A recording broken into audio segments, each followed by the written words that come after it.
Ito yung hawak ko ngayon ay isang example ng isang basilan. So actually dumalaga pa to. Bago lang to ng itlog.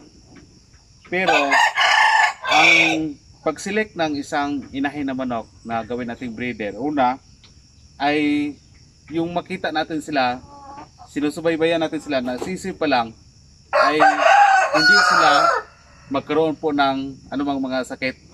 Ito sila, hinayaan ko sila dati nung mga 2 months old pa sila doon sa ating range area, pero hindi ko siya nakitaan na nagkaroon po siya ng sipon or kung ano mga sakit.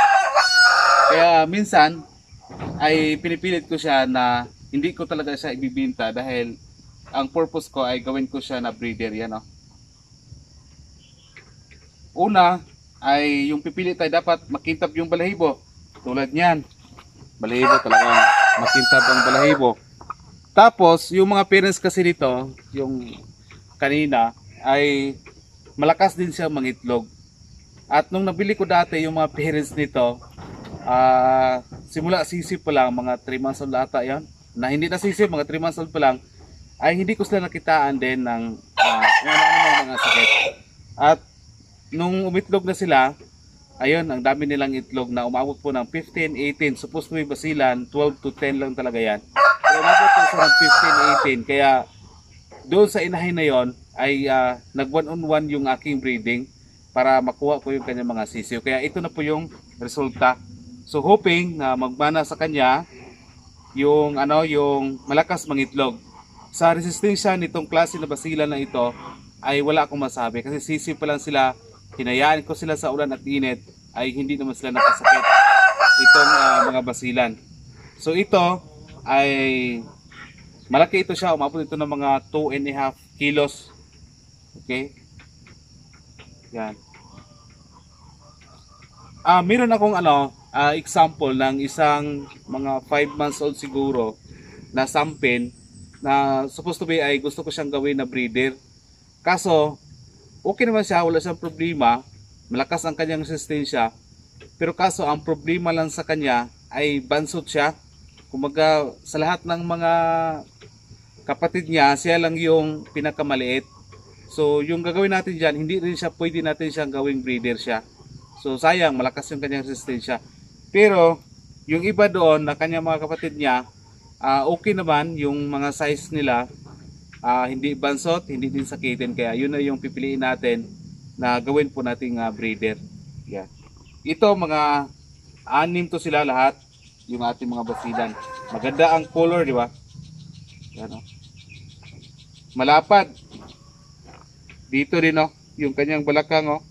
Malapad din. So ito yung indikasyon ng isang maganda na gawin po natin na basilan. So hoping na makakuha pa tayo ng mas maganda pang lahi ng mga manok na katulad ng ganito, maparami po natin sila. Okay. So yun lang ang pinakasimple kung paano ako pipili ng isang gawin ko na inahin na breeder. So yan. So mas maganda kasi na tayo din mismo yung mag-alaga, magbisita sa ating mga manok para masubaybayan din natin yung ating yung ating mga manok kung sino yung pwede natin pipiliin na gawin po natin na breeder. So mas maganda na paminsan-minsan dapat hands-on din tayo sa ating mga manok. Okay, so ngayon kukuha tayo ng isang example ng isang basilan. Ito yung example ng isang roster na dapat po nating pipiliin.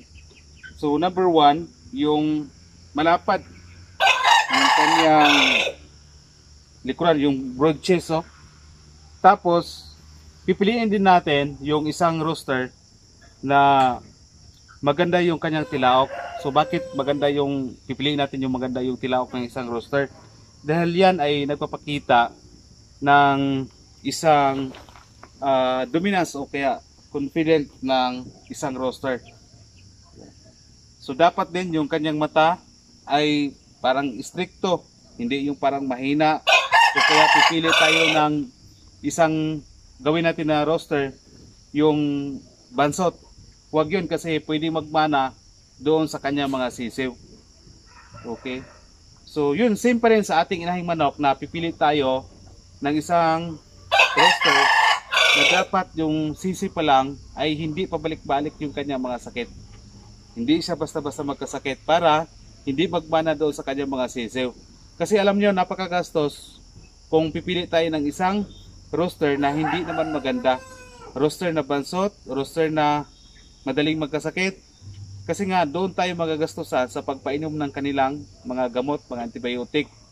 Kaya dapat pipili tayo ng isang rooster na maganda tulad nito para hindi masyado magastos sa kanilang mga gamot. Okay, so ano pa bang iba? Dapat makita natin yung isang rooster din na aktibo sa kanyang breeding. So yan. So yun lang yung aking tips na naibigay sa inyo kung paano pumili ng isang breeder. Napakasimple lang talaga.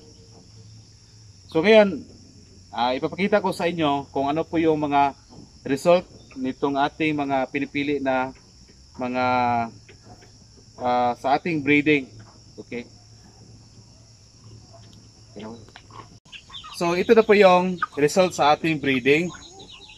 So yan. Makita ninyo, malaki siya. Wala siyang mga sipon o anumang mga diferensya.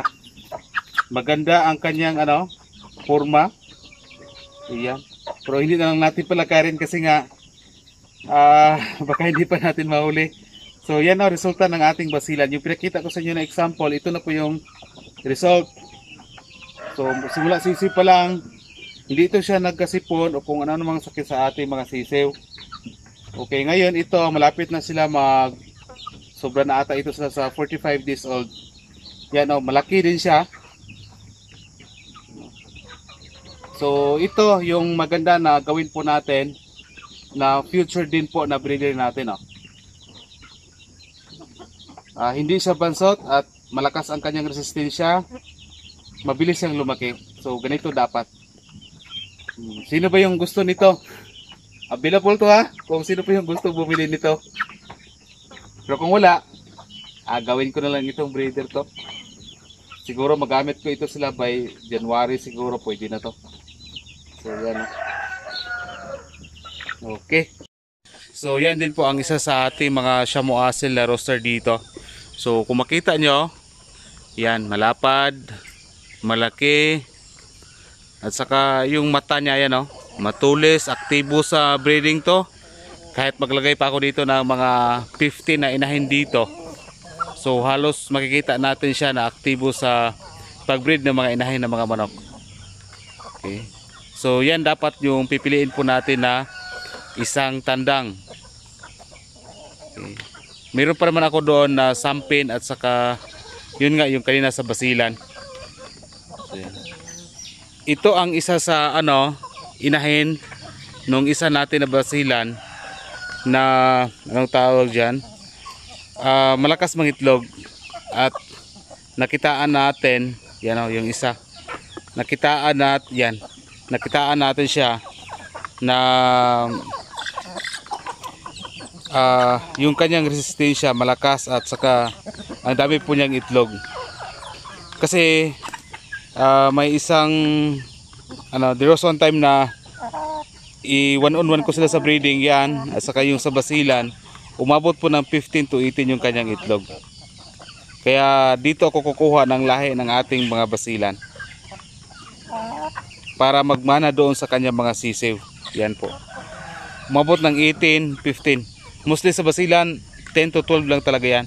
Minsan may mababa pa sa 10. Okay. So ito yung example ng ating mga manok na hindi na po siya pwede na gawin nating breeder. So dapat hindi tayo mag-select dito kasi number 1, itong mga manok na ito ay palagi sila nagkasipon. So ginagamot natin but mga ilang mga weeks o mga buwan babalik naman yung kanilang mga sipon. So that means ito na-consider natin as reject na mga manok.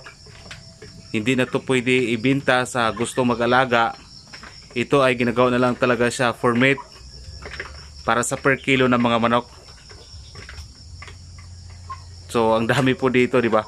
So, ang masilik natin na gawin nating breeder, yung pinaka best talaga na lahi ng isang manok. Pipili tayo ng isang malakas na resistensya na basilan, sampin at yung mga Shamo Asel. Sabihin natin na yung basilan, Shamo, sampin, lahat yan ay malalakas yung kanilang resistensya. But hindi lahat. May mga manok talaga na may mga mahina na mga manok. Kaya tayo sa atin ay nagbenta tayo ng ating mga sisiw. Kaya meron tayong time na nagbenta tayo ng mga per kilo, tulad po sa ganyan na klase ng mga manok. Okay. Yan, pinapalaki na lang natin ito para tawagan natin yung ating suki na kukuha po ng mga per kilo. Pero gawing breeder natin ito sa hinaharap, hindi na pwede.